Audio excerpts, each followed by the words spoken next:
আসসালামু আলাইকুম। আমি ডক্টর কাজী লুৎফর রহমান। আশা করি সবাই ভালো আছেন। তো আজকে আমরা বেসিক্যালি যে ক্লাসটা করতে যাচ্ছি সেটা হচ্ছে প্রেগন্যান্সি প্রোফাইল। তো প্রেগন্যান্সি প্রোফাইলে বেসিক্যালি দুইটা ভাগে ভাগ করেছি আজকের ক্লাসটি আমরা। একটা হচ্ছে আর্লি প্রেগন্যান্সি এবং হচ্ছে লেট প্রেগন্যান্সি।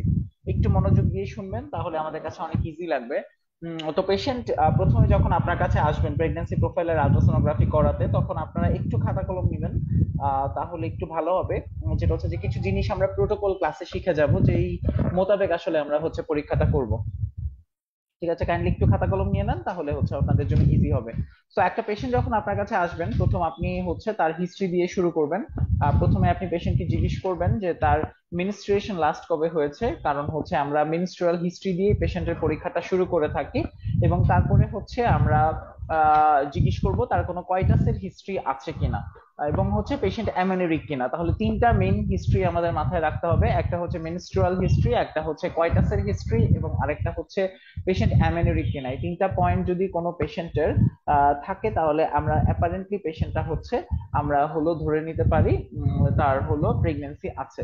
আচ্ছা, এখন আরেকটা জিনিস আমরা করব, সেটা হচ্ছে যে পেশেন্টের স্ট্রিপ টেস্ট বা পিটি টেস্ট করেছে কিনা, এটাও আমরা প্রথমে জেনে নিব। তো একদম সিম্পল ভাবে যদি শুরু করি, তাহলে পেশেন্ট আসা মাত্র তার অ্যামেনোরিয়ার হিস্ট্রি, কয়টাসের হিস্ট্রি, এবং হচ্ছে স্ট্রিপ টেস্ট পজিটিভ আসছে কিনা বা পিটি টেস্ট করে পজিটিভ আসছে কিনা, এটা দিয়ে আমরা পরীক্ষাটা শুরু করতেছি। এবং এরপরে আমরা হচ্ছে পেশেন্ট যখন পরীক্ষা করব, পেশেন্টকে আর্লি প্রেগন্যান্সি যদি হয়, তাহলে সেক্ষেত্রে বলবো যে পানি খেয়ে অপেক্ষা করতে। যখন পেশাবের চাপ সবচেয়ে বেশি হবে, তখন আমরা পরীক্ষাটা করব। আর লেট প্রেগন্যান্সি হলে পরে উল্টা ব্লাডার খালি করে আসবে। তো আর্লি প্রেগন্যান্সি যখন আসবে, হ্যাঁ, সো আর্লি প্রেগন্যান্সি যখন পেশেন্ট হচ্ছে আসবে, তখন আমাদের বেসিক্যালি মাথায় রাখতে হবে যে আমরা আর্লি বা লেট যেই যখনই আসুক, চারটা স্টেপে পরীক্ষাটা করব। প্রথম স্টেপে আমরা দেখব হচ্ছে ইন্টারনাল জেনিটাল সিস্টেম। মনে রাখবেন তাহলে, আমরা ফার্স্ট স্টেপে দেখব হচ্ছে ইন্টারনাল জেনিটাল সিস্টেম।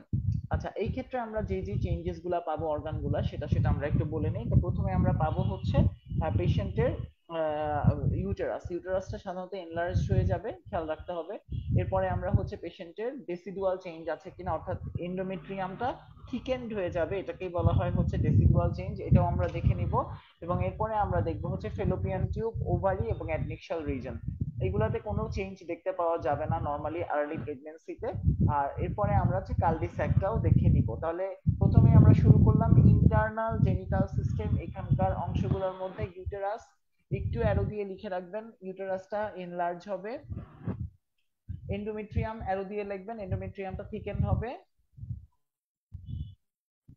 এই দুইটাই মেজর চেঞ্জ দেখতে পাওয়া যাবে। এছাড়া হচ্ছে ফেলোপিয়ান টিউব, ওভারি, অ্যাডনেক্সাল রিজনে কোনো চেঞ্জ দেখতে পাওয়া যাবে না, এগুলো একদম আনচেঞ্জড অবস্থায় থাকবে। সো ইন্টারনাল জেনিটাল সিস্টেম দেখার পরে আমরা হচ্ছে মুভ অন করব হচ্ছে মেইনলি ফিটাল স্টাডিতে। ফিটাল স্টাডির মধ্যে আমাদের বড় যে চারটা হেডিং, এর মধ্যে প্রথমে ইন্টারনাল জেনিটাল সিস্টেম আমরা পড়ে ফেলছি। এরপরে হচ্ছে ফিটাল স্টাডি, যেটা আমি আজকের ক্লাসে পুরাটাই ফিটাল স্টাডি নিয়ে পড়াবো। আর এছাড়াও আমাদের প্লাসেন্টা 3 নাম্বার পয়েন্ট এবং অ্যামনিওটিক ফ্লুইড 4 নাম্বার পয়েন্ট, যেটা আমাদের নেক্সট ক্লাসে পড়ানো হবে। আপনাদের নেক্সট ক্লাসে আমরা পড়াবো প্লাসেন্টা এবং অ্যামনিওটিক ফ্লুইড, মাথায় রাখবেন। তো এখন চলে আসেন হচ্ছে এইখানে আমাদের সেকেন্ড পয়েন্ট, ফিটাল স্টাডিতে। ফিটাল স্টাডির একেবারেই 5 সপ্তাহর আগে আমরা দেখতে পাই না, কারণ এই সময় পেশেন্ট আমাদের কাছে আসেও না এবং তেমন কোনো চেঞ্জেসও লক্ষ্য করা যায় না। তো পেশেন্ট কেন আসে না? একজন পেশেন্টের যখন মেনস্ট্রুয়েশন বন্ধ হয়ে যাবে, যখন মিস পিরিয়ড সে ফিল করতে পারবে, তখনই হচ্ছে পেশেন্ট আমাদের কাছে আসে। এবং ততদিনে 4 সপ্তাহ কিন্তু চলে যায়। যে ধরেন কারণ মে মাসের 7 তারিখে পিরিয়ড হয়েছে, তাহলে তার পিরিয়ড হচ্ছে না, সে এটা জুন মাসের 7 তারিখ পার হইলে সে বুঝতে পারবে যে পিরিয়ড হচ্ছে না, তাহলে অলরেডি 4 সপ্তাহ চলে গেছে। এবং হচ্ছে পরের সপ্তাহ অর্থাৎ ফিফথ উইকে গিয়ে পড়লো, আপনার ফিফথ উইকে গিয়ে আমরা হচ্ছে সে বুঝতে পারবে সে আসলে প্রেগন্যান্ট হয়েছে কিনা, মানে পিরিয়ডটা বন্ধ হয়ে গেছে কিনা। ওকে, এটা মাথায় রাখবেন। সো 5 উইকস থেকে 7 উইকস আমরা যেটা দেখি, সেটা হচ্ছে অনলি জেস্টেশনাল স্যাক। আমি একটু পরে ছবি দেখাবো। জেস্টেশনাল স্যাক জিনিসটা হচ্ছে, এখানে কোনো ফিটাস দেখতে পাওয়া যাবে না, অনলি কুচকুচে কালো একটা সার্কুলার অথবা হচ্ছে একটা ওভাল শেপ স্ট্রাকচার দেখা যাবে। যেমন আমরা যদি এই মডেল পিকচারটার দিকেই তাকাই, তাহলে এটার এই যে পুরা কালো এরিয়াটা যদি থাকতো, এখানে কিন্তু সাদা আছে, তাহলে এটা আসলে জেস্টেশনাল স্যাক পিওরলি আর নাই, এখানে ফিটাল পোল চলে আসছে। বাট প্রথম 5 থেকে 7 সপ্তাহে এরকম কোনো ফিটাল পোল আসলে দেখতে পাওয়া যায় না, একেবারে পিওরলি কালো দেখতে পাওয়া যায়। তাহলে এটাকে আমরা বলবো হচ্ছে জেস্টেশনাল স্যাক। এবং জেস্টেশনাল স্যাকটা আমরা ফোকাস করা মাত্রই আমরা ফ্রিজ করে ফেলবো। যখন প্র্যাকটিক্যাল ক্লাসে দেখানো হবে, ফ্রিজ করার পরে আপনি ওবি টেবিল নামে একটা অপশন থাকবে আপনার মেশিনে, ওইটা সিলেক্ট করবেন এবং করার পর আপনার মনিটরের ডান দিকের কর্নারে বা বাঁ দিকের কর্নারে আপনার একটা বিশাল বড় চার্ট আসবে এবং সেই চার্টে লেখা থাকতে পারে বিবিডি, এফএল, এসি, তারপরে হচ্ছে আপনার তারপরে হচ্ছে আপনার থাকবে সিআরএল, এমএসটি, এই অপশন গুলো থাকবে। তো মনে রাখবেন এখানে আমরা দেখবো জেস্টেশনাল সাইট, তাহলে আপনি জিএস যে অপশনটা আছে সেটা সিলেক্ট করবেন, করার পর মনিটরে কার্সার চলে আসবে, এরপরে জিএস এর আপনি একটা থেকে আরেকটা দূরত্বের মধ্যকার দূরত্বটা মেজার করবেন এবং এই দূরত্ব মেজার করলে অটোমেটিক্যালি মেশিনে, যেহেতু ওবি টেবিল সিলেক্ট করে আসছেন, তিনটা প্যারামিটার পেয়ে যাবেন। একটা হচ্ছে জিএস এর দূরত্ব কত মিলিমিটার, এটা অটোমেটিক্যালি চলে আসে, বাচ্চাটার জেস্টেশনাল এইজ কত এবং বাচ্চাটার ইডিডি কত, খুব ইজিলি চলে আসবে। ঠিক আছে, এটা হচ্ছে 5 to 7 উইকসে যদি আমরা দেখতে পাই তাহলে এই জিনিসটাই দেখতে হবে, বাইরের কিছু না। আর যখন বাচ্চার বয়সটা প্রায় 7 সপ্তাহের কাছাকাছি চলে যাবে, সেইখানে বেসিক্যালি হচ্ছে আপনার 7 সপ্তাহ গেলে পরে নতুন আরেকটা চেঞ্জ দেখতে পাওয়া যাবে। 7 সপ্তাহে যেটা হবে সেটা হচ্ছে যে আপনার ভিতরে ফিটাল পোল চলে আসে, যেমন এই ছবিটাতে ফিটাল পোল চলে আসছে, আমরা ধরতে পারি এই বাচ্চাটার বয়স 7 সপ্তাহের কাছাকাছি চলে গেছে। তো 7 থেকে 12 সপ্তাহের ছবিটা সোফার এরকমই থাকবে, একটু বড় হতে পারে। 12 সপ্তাহ পরে গেলে আবার মাথা তৈরি হয়ে যায়, তখন আবার অন্য হিসাব। তো 7 থেকে মোটামুটি 12 সপ্তাহ পর্যন্ত আমরা এরকম শুধুমাত্র ফিটাল পোলটা দেখতে পারবো। তো ফিটাল পোল দেখেই আমরা মোটামুটি বাচ্চার যা যা দেখার দেখে ফেলবো। সো ফিটাল পোলটা আমরা দেখবো 5 to 7 উইক পর্যন্ত, মাথায় রাখবেন, 7 to 12 উইকস পর্যন্ত। আচ্ছা, এখন হচ্ছে আরেকটা জিনিস মনে রাখতে হবে, এই যে ফিটাল পোলটা দেখতে পাচ্ছেন, এই সিআরএলটা দেখার পরে আপনি হচ্ছে ফোকাস করে ফ্রিজ করে দিবেন, করার পরে আপনি আবার ওবি টেবিল সিলেক্ট করবেন, চার্ট চলে আসবে। চার্ট থেকে আগের বার জিএস মাপছিলেন, এবার কিন্তু ফিটাল পোল চলে আসছে, তাহলে আর এখন জিএস মাপবেন না, এখন আপনি সিআরএল অপশনটা সিলেক্ট করবেন। তারপরে সিআরএলটা মাঝখানে কাটসান নিয়ে এসে সিআরএল এর সর্বোচ্চ দূরত্বটা মাপবেন সেট সেট করে, এবং অটোমেটিক্যালি আবারও তিনটা প্যারামিটার পেয়ে যাবেন, একটা হচ্ছে বাচ্চার বয়স, বাচ্চার ইডিডি এবং সিআরএল এর দূরত্ব। আচ্ছা, এই সিআরএল মাপার টাইমে আপনাকে আপনি যেহেতু বাচ্চার বয়স জেনে যাচ্ছেন, বাচ্চার বয়স যদি 8 উইক জেনে ফেলেন যে 8 উইকস বা তার বেশি হয়ে গেছে, তাহলে সেই ক্ষেত্রে আপনি অবশ্যই বাচ্চার হার্টটা মেজার করবেন। এটা প্র্যাকটিক্যাল ক্লাসে দেখানো হবে, হার্টটা একদম ডাব ডাব করে নড়তে থাকে সেই জায়গাটায় এম মোডের বা অপশনটা সিলেক্ট করে দিলে অটোমেটিক্যালি আপনার চলে আসবে হার্টের গ্রাফিক্যাল ছবিগুলা, পরে সেটা ফ্রিজ করে আমরা ডিসটেন্স দিয়ে বাচ্চার হার্ট রেটটা বের করে ফেলি। তো এটাও আপনাদের প্র্যাকটিক্যাল ক্লাস আপনাদেরকে দেখতে হবে কিভাবে হার্ট রেট মেজার করতে হয়। আচ্ছা, এন্ড ফাইনালি হচ্ছে আপনার সিআরএল মেজার করবেন এবং হার্ট মেজার করার পরে আরেকটা জিনিস জানতে হবে, মাঝে মাঝে যখন 7 থেকে 11 সপ্তাহের মধ্যে বাচ্চা আসে তখন আপনার কিন্তু এইখানে আপনার ইয়ক স্যাকও দেখতে পাওয়া যায়। সো ইয়ক স্যাক দেখতে পাওয়া যায়, ইয়ক স্যাকটা আপনি দেখতে পাইলে পরে সেটা কিন্তু বাদ দিতে হবে, মেজারমেন্টের টাইমে ইয়ক স্যাকটা কিন্তু বাদ দিতে হবে, মনে রাখবেন। ঠিক আছে, এটা হচ্ছে আরেকটা ইম্পর্টেন্ট বিষয় যে ইয়ক স্যাকটা বাদ দিতে হবে, মেজার করা যাবে না।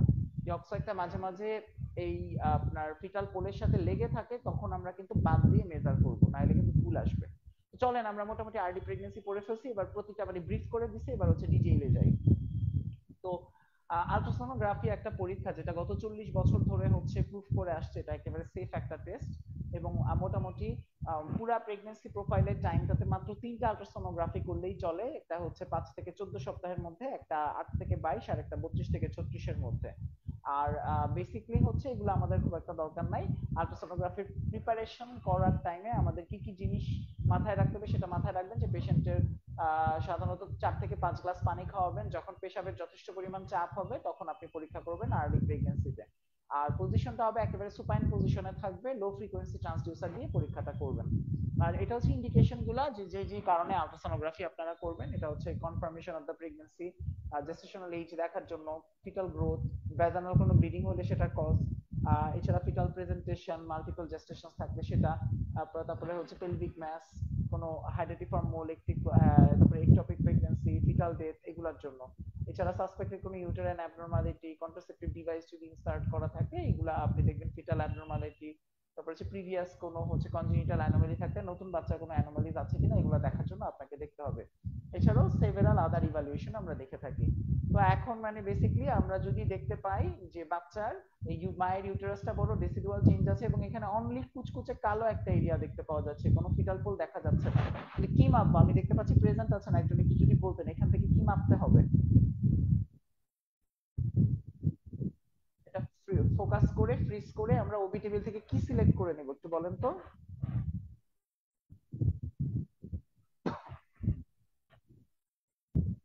বুঝতে পেরেছেন কি মাপবো একটু যদি বলতেন। ডক্টর রিমা আপনি প্রেজেন্ট আছেন, আপনি বলেন তো যদি এরকম পিওরলি ব্ল্যাক থাকে বললেই পড়া হয়ে যাবে, না হলে তো আসলে পড়া হবে না। একেবারে কুচকুচে কালো যদি থাকে তাহলে কি মাপবেন এখান থেকে বলেন।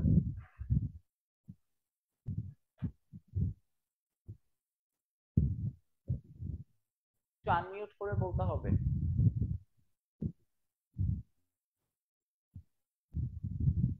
এনিওয়েজ বোধহয় বলতে চাচ্ছেন না, আমি বলে দিচ্ছি এটা জেস্টেশনাল স্যাক মাপবো। যখন ভিতরটা কুচকুচে কালো হবে, ভিতরে আর কোনো কিছু দেখতে পাওয়া যাবে না, তখন আমরা মেজারমেন্টের সময় ওবি টেবিল থেকে, যেটা প্র্যাকটিক্যাল ক্লাসে আসলে দেখবেন, সিলেক্ট করবেন জেস্টেশনাল স্যাক বা জিএস, মনে রাখবেন এটা জিএস সিলেক্ট করে দিব। ঠিক আছে, মাথায় রাখবেন। সো এটাও জিএস মাপবো।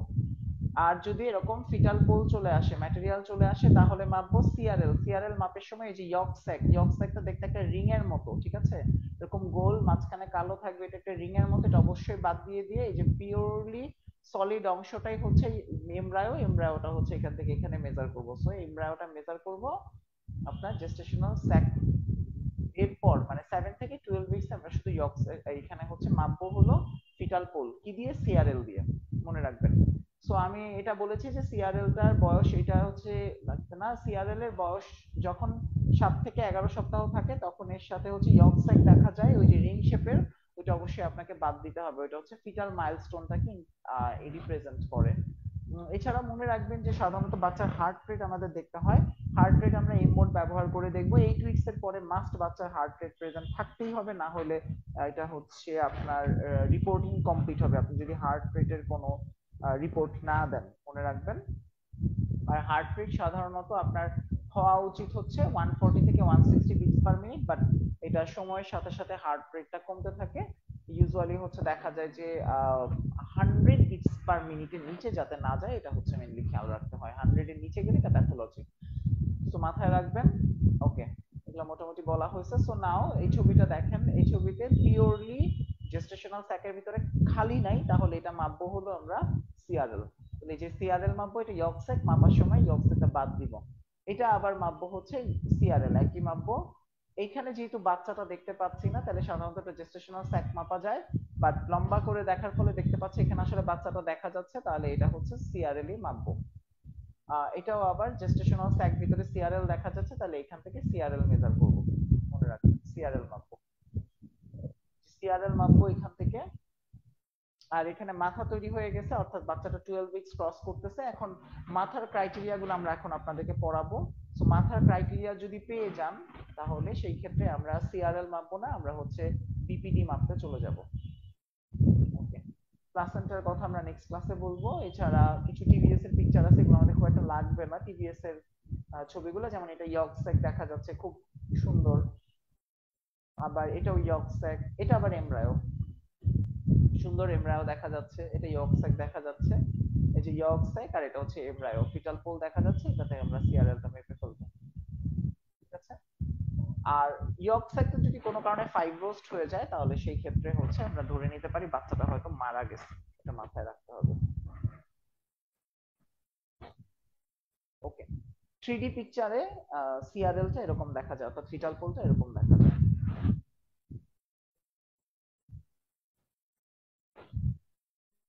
ওকে, এবার আমরা চলে আসি লেট প্রেগন্যান্সি।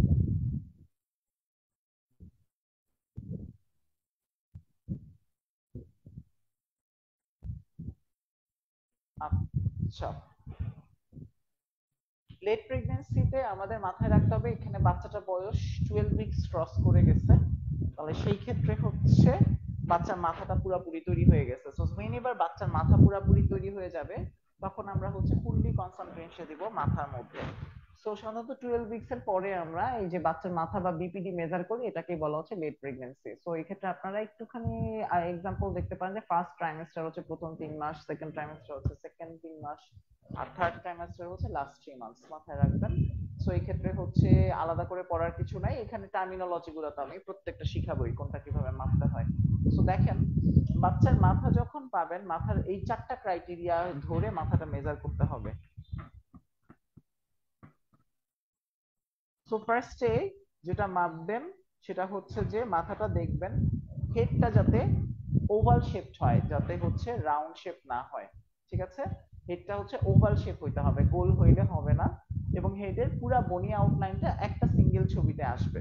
এবং মাঝখান বরাবর একটা সাদা রঙের লাইন দেখা যাবে, সেটাকে বলা হয় ইন্টার হেমিস্ফেরিক লাইন অথবা ফক্স সেরিব্রি। আর ফক্স সেরিব্রির দুই পাশে থ্যালামাস দেখতে পাওয়া যেতে হবে। ঠিক আছে, আমি ছবি দিয়ে দেখাচ্ছি। আচ্ছা, ছবিতেই চলে যাই একবারে। এই ছবিটা দেখেন, তাহলে হেড একটা সিঙ্গেল ছবিতে দেখা যেতে হবে, একদম পিওরলি একটা ছবিতে হেড দেখা যাচ্ছে। দেন হেডটা দেখতে ওভাল শেপের, হেডটা দেখতে একেবারে ওভাল শেপের। ঠিক আছে, রাউন্ড হইলে হবে না। এবং মাঝখানে একটা হাইপারিকোজেনিক লাইন দেখা যাচ্ছে, এটা হচ্ছে ফক্স সেরিব্রি। এটা বলা হয় হচ্ছে ফক্স সেরিব্রি। আর ফক্স সেরিব্রির দুই পাশে হালকা কালচে থালামাস দেখতে পাওয়া যাচ্ছে। তাহলে হেডটা ওভাল শেপের হবে, হেডটা একটা সিঙ্গেল ছবিতে পুরা দেখা যাবে।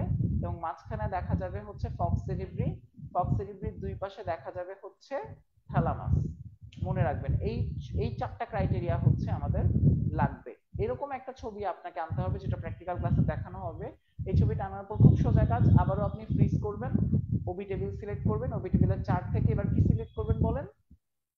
বিপিডি সিলেক্ট করবেন, বাই প্যারাইটাল ডায়ামিটার। বিপিডি আপনি সিলেক্ট করার পর যে কার্সারটা আসবে, কার্সারটা যে কোনো একটা পাশের, এই যে পাশের আউটার টেবিলে একটা সেট চাপ দিবেন, এবং তারপর লম্বা করে এই ফক্স সেরিব্রির সাথে 90 ডিগ্রি করে অপোজিট সাইডের ইনার টেবিলে একটা সেট চাপ দিবেন। এই সেট সেট করলে আপনি অটোমেটিক্যালি আবারও তিনটা প্যারামিটার, অর্থাৎ বাচ্চার বিপিডির ডায়ামিটার কত, বাচ্চার লাইক জেস্টেশনাল এজ কত, এবং ইডিডি কত, ইজিলি চলে আসবে। সো এইখানে আবারও দেখা যাচ্ছে ওভাল শেপ, দেন ফক্স সেরিব্রি, দুই পাশে থ্যালামাস দেখা যাচ্ছে। এটা ফোকাস করে আপনারা বিপিডি সিলেক্ট করার পর ফ্রিজ এবং লম্বা করে অপোজিট সাইডে ফ্রিজ, আর ইনার থেকে আউটার টেবিলে হচ্ছে আপনারা মেজার করবেন। আউটার থেকে আউটার আমরা মেজার করব না, কারণ হচ্ছে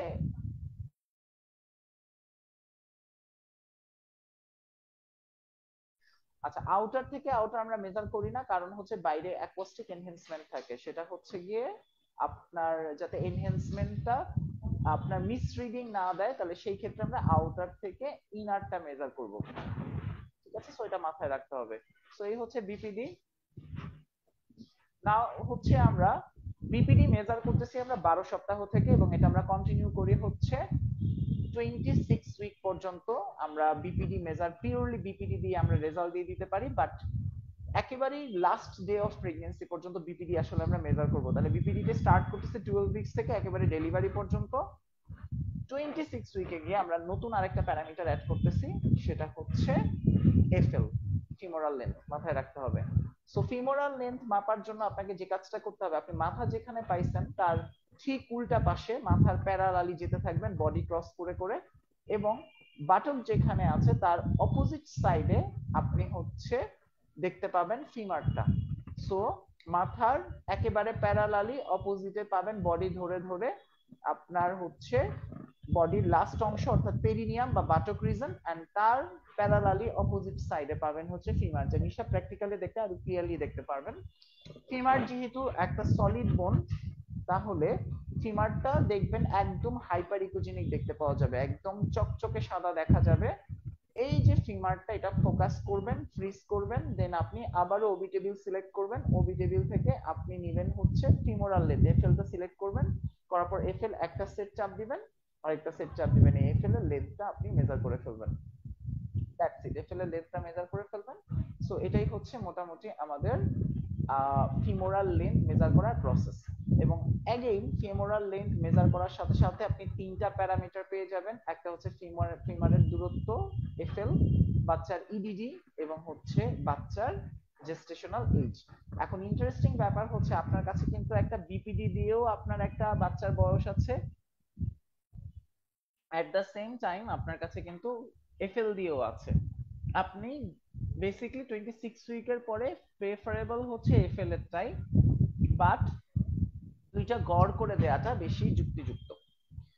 এভাবে করে 31 উইকস পর্যন্ত আপনি চলে যাবেন প্রেগন্যান্সির, এবং 31 উইকসে গিয়ে আপনাকে নতুন আরেকটা প্যারামিটার অ্যাড করতে হবে, অর্থাৎ বিপিডি এবং এফএল আপনার up to delivery last day পর্যন্ত আপনি মেজার করবেন, বাট তারপরে 31 উইকসে আপনি গিয়ে আরেকটা নতুন প্যারামিটার অ্যাড করবেন, সেটা হচ্ছে এসি বা অ্যাবডোমিনাল সার্কামফারেন্স। এটার জন্য আপনি বাচ্চার বডিটার ওই যে হেড থেকে উঠছিলেন সে সময় নেক ধরে উপরের দিকে আপনি প্যারালালি ভার্টিক্যালি উঠতে থাকবেন বাচ্চার বাচ্চার বডিটা ধরে ধরে, এবং বাচ্চার থোরাসিক রিজনটা ক্রস করার পর অর্থাৎ হার্ট দেখার পর পরই আপনি ট্রান্সডিউসারটাকে ট্রান্সভার্স করে ফেলবেন। ভার্টিক্যাল পথে যাচ্ছিলেন, ট্রান্সভার্স করলে কেমন হবে, গোল একটা ছবি আসবে। এটা আসলে প্র্যাকটিক্যাল ক্লাসে দেখাইতে হবে আপনাদেরকে। সো এই যে ট্রান্সফার্স করে ফেললেন তখন গোল একটা পেটের ছবি আসবে। এখানে দেখা যাচ্ছে লিভার, লিভারের সাথে কানেক্টেড ব্লাড ভেসেলস, লিভারের পিছনে দেখা যাচ্ছে স্টোমাক, তার পিছনে দেখা যাবে বাচ্চার স্পাইনস।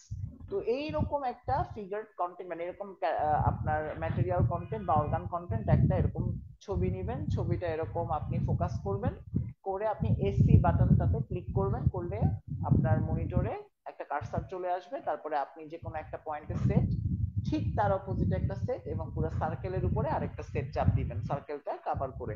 সো এটা প্র্যাকটিক্যালে দেখানো হবে এসি কিভাবে মেজার করতে হয়, এবং এসি মেজার করলে আপনি আবার এসির জন্য বাচ্চার বয়স ইডিডি সব পেয়ে যাবেন, মনে রাখবেন। আর ইন্টারেস্টিং একটা ব্যাপার হচ্ছে আপনি যদি পেশেন্টের বিপিডি, তারপরে এফএল, তারপরে এসি তিনটাই মেজার করেন, তাহলে সেই ক্ষেত্রে আপনি বাচ্চার একটা বোনাস পাবেন, সেটা হচ্ছে বাচ্চার weight, foetal weight, expected foetal ওয়েটটা আপনি হচ্ছে মেজার করতে পারবেন এভাবে করে। সো এটা মাথায় রাখবেন, এক্সপেক্টেড ফিটাল ওয়েট আমরা এসি, বিপিডি এবং এফএল তিনটার কম্বিনেশনে বাইর করি। আচ্ছা, ফাইনালি হচ্ছে সেক্স ডিটারমিনেশন। এই ক্ষেত্রে 22 থেকে 24 সপ্তাহর দিকে গিয়ে আমরা সেক্স ডিটারমাইন করতে পারি, বা তারপরে গিয়ে সেক্ষেত্রে আপনি পেরিনিয়াম রিজনে রাখবেন দুইটা থাইকে ফোকাস করে। এটা প্র্যাকটিক্যাল ক্লাসে আপনাকে দেখতে হবে। যদি বাচ্চা পা এক্সটেন্ডেড থাকে তাহলে থায়ের মাঝখান বরাবর হাইপার ইকোজেনিক একটা এরিয়া যদি দেখতে পান চকচকে সাদা এবং বডির বাইরে, তাহলে এটা হচ্ছে প্যানিস, টেস্টিস এবং স্ক্রোটাম, তাহলে এটা হচ্ছে স্ক্রোটাম বা আপনার টেস্টিস, এটা হচ্ছে এক্স ওয়াই। আর যদি এইখানে বাইরে কোনো প্রোট্রুশন না থেকে একেবারে ভিতরে আপনি হাইপোইকুইক, হাইপারিকুইক, হাইপোইকুইক এরকম তিনটা লাইন দেখতে পান পরপর, তাহলে কালো সাদা কালো এরকম তিনটা লাইন দেখতে পান, তাহলে এটা ইন্ডিকেট করে এটা হচ্ছে এক্স এক্স। ঠিক আছে, তাহলে এই হচ্ছে আমাদের মোটামুটি সেক্স ডিটারমিনেশন প্রসিডিউর। তাহলে এ টু জেড আমি আপনাদেরকে মোটামুটি পুরো মানে পদ্ধতিটাই বলে দিলাম কিভাবে আপনারা দেখবেন, এবং এর পরের ক্লাসে আমি প্লাসেন্টা এবং ফ্লুইডের কথা বলবো। আপনাদের এর মধ্যে কাইন্ডলি প্র্যাকটিক্যাল ক্লাসে আসতে হবে এবং প্র্যাকটিক্যাল ক্লাসে এসে পুরো প্রসিডিউরটা দেখতে হবে, কারণ এটা কিন্তু কি দেখে কি করবেন সব বলে দিছি, হাতে কলমে না করলে কিন্তু এটা হচ্ছে আপনারা ভালো মতো বের করতে পারবেন না। তাহলে এখন যদি কারোর কোয়েশ্চেন থেকে থাকে তাহলে কোয়েশ্চেন করেন, আফটার দ্যাট আমরা হয়তো ক্লাসটা শেষ করব। ক্লাসটা কিন্তু মানে ইনফরমেটিভ যতটুকু যাই বললাম, বাট প্র্যাকটিক্যাল ছাড়া এই ক্লাসের কিন্তু কোনো ভ্যালু নাই। সো এটা প্র্যাকটিক্যালটা অবশ্যই খুব তাড়াতাড়ি এসে দেখে যেতে হবে।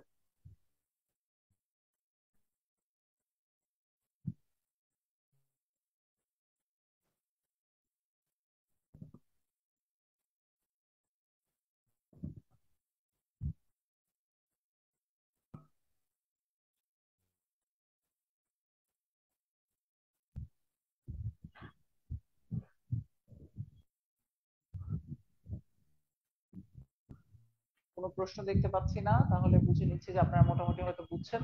তাহলে আমি আজকের মতো এখানে বিদায় নিচ্ছি, সবাই ভালো থাকবেন, খুদা হাফেজ।